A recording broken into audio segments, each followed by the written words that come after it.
Assalamu alaikum and welcome back to morEwish Cuisine. Whenever we think of iftar, few traditional snacking items come to mind like rolls, pakoras, or samosas.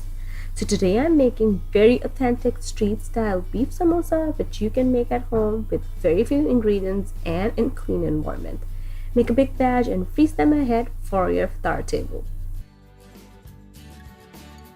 So first take a wide open cooking pot and then add ground beef. My beef is very finely grounded here.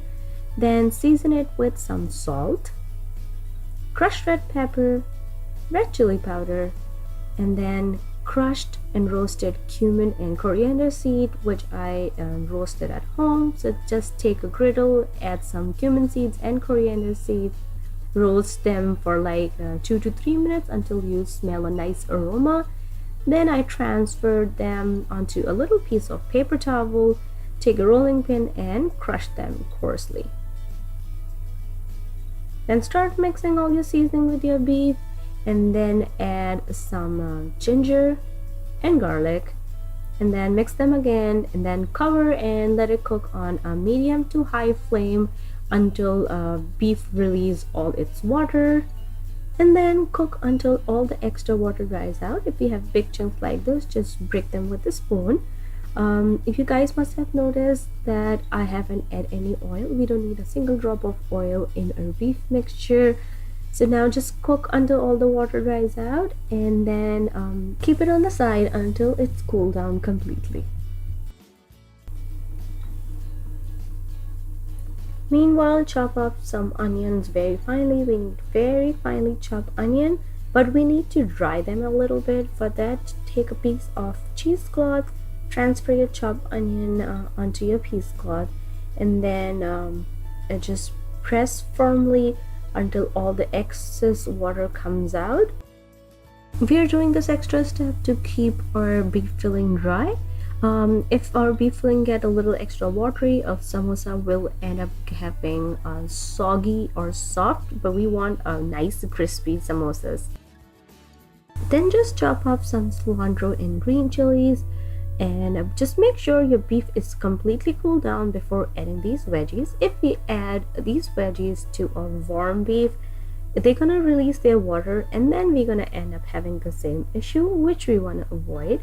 So just add the dried chopped onions, then chop cilantro, and then chop green chilies. Don't try to squeeze the water out of the cilantro and green chilies, they are fine. Just mix them with the beef completely and then keep them on the side. And then let's go and I'll show you how to roll up the samosa in a perfect right angle triangle. To shape up our samosas, we have a filling and then we need our pastry sheet. I'm using these Nispan samosa sheet, and then we need some edible glue which I make with some egg white and flour mixed together. Now take a samosa patti or a samosa sheet, make a triangle at one edge, wrap it inward and then loosen a little bit and try to make a perfect triangle with one pointy end. And now you have a pocket, so just hold the pocket with one thumb like so and then fill in with your beef filling. Just push the filling inside and then very firmly making sure you're making another pointy end of this triangle.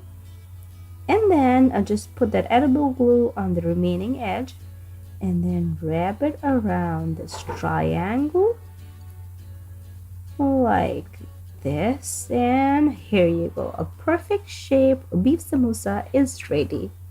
Now here you can see another closer view from the other side.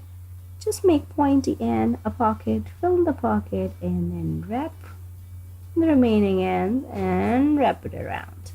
Now to store the samosa, I am lining the big cutting board with this plastic sheet. Arrange all the samosas on that and then this will go in the freezer until they are completely solid. Then I label one plastic bag and fill in these plastic bag with the frozen samosas, and all the beef samosas are ready for my iftar table. Now you can deep fry your samosas or you can bake them as well. Line a cookie sheet with the foil, spray some cooking oil on your beef samosas and bake them on 350 degrees Fahrenheit until they have a nice crispy golden top. Or if you're frying, just fry them until they get nice golden, and then take them out on a piece of paper towel to absorb some excess oil, and then serve them with your favorite dip or chutney. Trust me when I say authentic, it's a perfect street style samosa. And if you're trying this at home, please don't forget to take a picture and send it to me with the hashtag Ramadan with morEwish. And please remember me and my family in your prayers this Ramadan. And thank you so much for watching. And if you like this recipe, click on the links to enjoy more recipes like this.